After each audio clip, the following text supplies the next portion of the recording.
উত্তর দিনাজপুর জেলার চোপড়া ব্লকের 3 মাইল রোড এলাকার রাধা গোবিন্দ মন্দিরে গভীর রাতে দুঃসাহসিক চুরির ঘটনায় ব্যাপক চাঞ্চল্যের সৃষ্টি হয়েছে। অভিযোগ, গভীর রাতে দুষ্কৃতীরা মন্দিরের একাধিক তালা ভেঙে ভিতরে প্রবেশ করে। এরপর মন্দিরের সেবায়েতকে একটি ঘরে আটকে রেখে গোবিন্দজির রূপোর বাঁশি, রূপোর মালা এবং দানপাত্র ও ক্যাশ বাক্সে থাকা প্রায় 5 থেকে 6 হাজার টাকা নিয়ে চম্পট দেয়। মন্দির কর্তৃপক্ষের দাবি, চুরি যাওয়া রূপোর সামগ্রী ও নগদ অর্থ মিলিয়ে ক্ষয়ক্ষতির পরিমাণ লক্ষাধিক টাকা। ঘটনার খবর পেয়ে চোপড়া থানার পুলিশ ঘটনাস্থলে পৌঁছে তদন্ত শুরু করেছে। দুষ্কৃতীদের শনাক্ত করতে আশপাশে এলাকার তথ্য সংগ্রহের পাশাপাশি সম্ভাব্য সিসিটিভি ফুটেজও খতিয়ে দেখা হচ্ছে। এই ঘটনায় এলাকা জুড়ে আতঙ্ক ও ক্ষোভের সৃষ্টি হয়েছে। দ্রুত দোষীদের গ্রেপ্তার করে চুরি যাওয়া সামগ্রী উদ্ধারের দাবি জানিয়েছেন স্থানীয় বাসিন্দা ও মন্দির কর্তৃপক্ষ।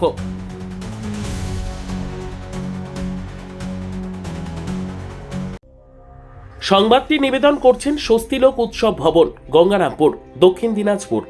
গত রাত্রে এখানে রাধাগোবিন্দ মন্দিরে চুরি হয়। আমি ফোনে খবরটা পাই সকালবেলা। আমার বড় ছেলের কাছে ফোন করেছিল এখানকার মঙ্গল। তারপরে আমার কাছে বললে আমি জানতে পারলাম। তারপরে আমি মন্দিরে আসি।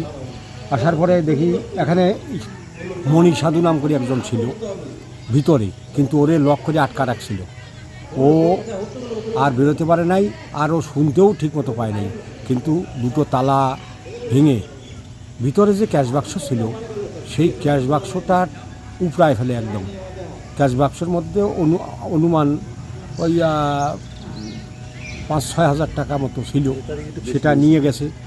আর এর ভিতরে গোপালের হাতে ওই 60 গ্রামের ওজনের একটা রূপার বাঁশি ছিল, একটা গোপালের একটা রূপার চেন ছিল।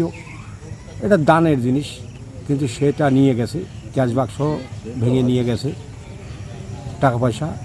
এখন এই নিয়েই সমালোচনা চলছে।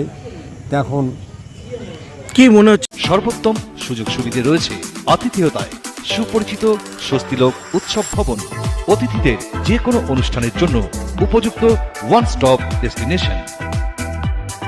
আমরা আপনার বিশেষ অনুষ্ঠানটিকে অবিস্মরণীয় করে তুলি।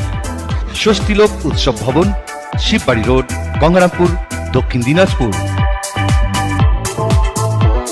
এটা একটা অনাকাঙ্ক্ষিত ঘটনা। বিগত রাত্রে কখন আমরা ঠিক বলতে পারবো না, তবে আনুমানিক 12টার পর হবে। আর এই ঘটনাগুলো ইতিপূর্বে এখানে কখনো ঘটেনি। আচ্ছা, এই ঘটনাগুলো ঘটা ধরেছে যখন ব্রাউন সুগার ড্রাগ অ্যাডিক্টেড ছেলেপেলের আমদানি এখানে হয়েছে। তখন থেকে এই চুরি প্রবণতাটা বেড়ে গেছে। ইতিপূর্বে যে দুষ্কৃতিকারী ধরা পড়েছে তারা দেখা গিয়েছে যে তারা ড্রাগ অ্যাডিক্টেড এবং ড্রাগ নেয় তারা। তো এখানে এই মন্দিরে তারা দুঃসাহসিক চুরি আমি মনে করি, কেননা এখানে একজন সেবায়েতে, আমরা বলি সেবায়েত, অলরেডি এই মন্দিরের ভিতরে অবস্থান করেছিল রাত্রে।